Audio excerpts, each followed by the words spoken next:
Hey, it's Richard Silver again, and I have my friend Wijbrand from Costa Rica. And I think he's an amazing guy. He'll tell you a little bit about himself and all the languages that he speaks so that he can serve your clients or help you find the best house in Costa Rica. So, Wijbrand, tell me quickly about yourself. Thanks, Richard. Thanks also for inviting me on your Pleasure. show. Yeah. Um, my name is Wijbrand. I always tell people to think vibrant, and then it's easy to memorize and easy to remember because I know it's a tough one. See, I blew it. No, you were very close, Yeah. 99%. Okay. Born and raised in Costa Rica. I was lucky enough to be born to a Dutch father and a French mother. My dad did an internship in pineapple here in 1979, and then called up his girlfriend, and they decided to get married and came here on a boat in 1981, and they've been here ever since. So I'm son of Europeans, went to an American international school where there were a lot of Canadian teachers, by the way, and born and raised in Costa Rica. And now you're in the middle of the jungle behind you. Yeah. It's Now I'm amazing. in the middle of the jungle. Yep. This is Yeah. a picture of the Caribbean coast at about 4 or 5 p.m. Yeah, it's great. I actually had a wonderful holiday in Costa Rica, and unlike a lot of people, I'd spent the week on horseback and in on reserves and going up to the mountains, and it was wonderful. And while everybody else was playing golf and bridge, we were just we were having an amazing time. I mean, the ecology in Costa Rica is amazing. So tell me about a little bit about the market before coronavirus. Okay.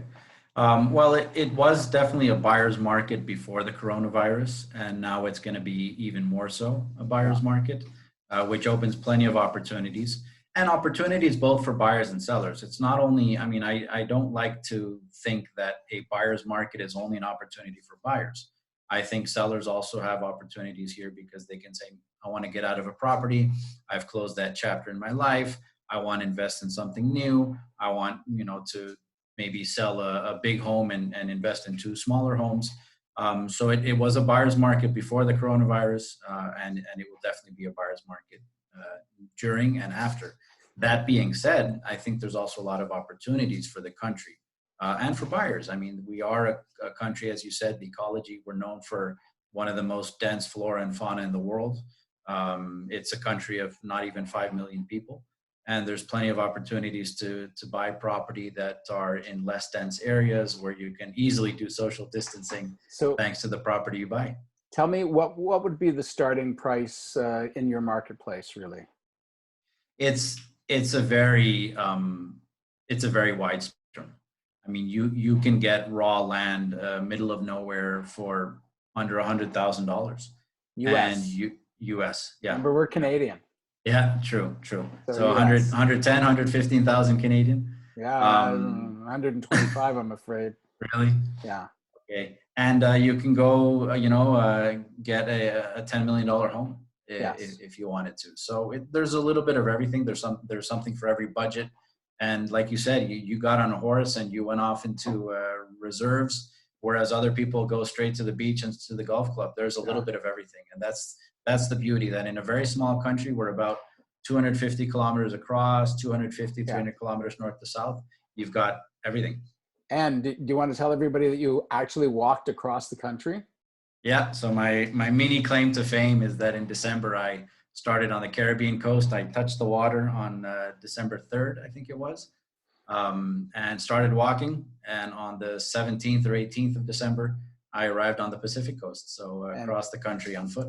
I think you should do the same. You should come to Canada and do it.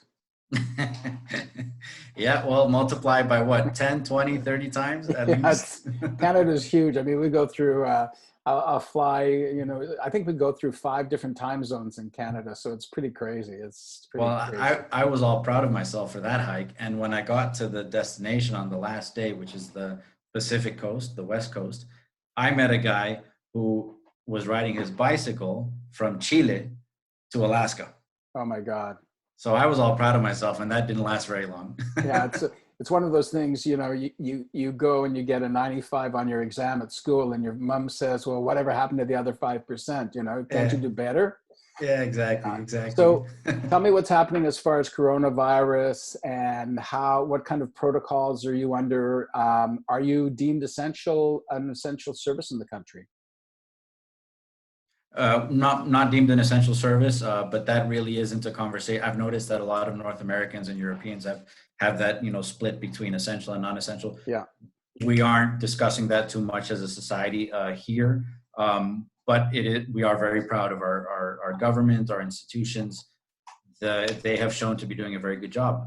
There is a press briefing every day at noon. Most days the president is involved, if not the Minister of Health, the president of what they call the Caja, which is the Social Security system. Right. The country we have under 500 people with the coronavirus at this moment in a population of about 5 million, and 2 deaths, and those were about 3 weeks ago by now. Yeah. So we're actually very proud of what Costa Rica is doing. Within days, the National Institute of Education was cutting material for gowns. Universities were coming up with face masks. 3D printers were being used for that.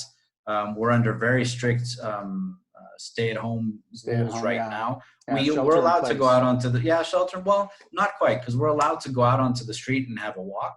Right. But for example, in this Easter week, as of tomorrow, no cars are allowed on the street. Only those that are on their way to a pharmacy or a supermarket.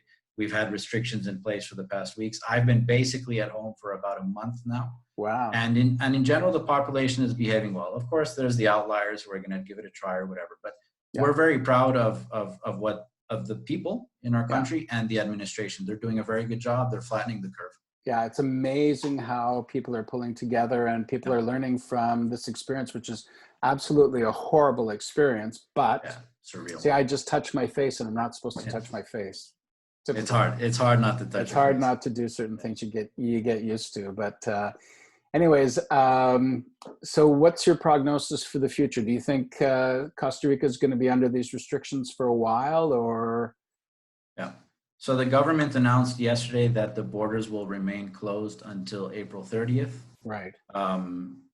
Unfortunately, I think that's the right decision. I mean, there are unfortunately many countries who are not doing what they should be doing. Yeah. So as soon as you open up the borders, you've lost all the momentum that you've built up of doing things correctly. But they're even closed the borders to residents or not, just to foreign?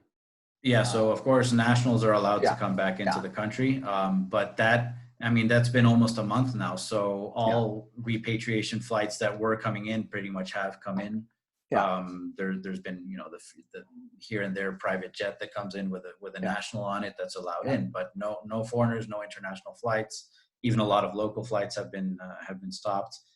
No long distance buses are allowed to try to really contain people in their communities and their towns. It is a small country, but you do have populations throughout, so they've tried to restrict the long distance. I mean, that would probably be my big frustration, is to be in a country that is that beautiful and be restricted to a room and the bathroom or something. It's tough. So I was on the phone with a realtor the other day, and she was like, "Oh, I've got my kids at home, and my house is virtually on the beach, and we have a pool, so hey, could be worse." Yeah, exactly. Yeah, well, we decided to make the big decision. We started up our pond today, which is every year we normally do it in May, but we decided to do it a little bit earlier and just get make it feel a little more summery here. Anyways, I just want to say thank you. It's Wijbrand again, and thank you very much for being part of this. And of course, all the best. Keep safe and sound, and look after yourself. Definitely. You too. Thanks for inviting me. Have a good one. Pleasure. Take care.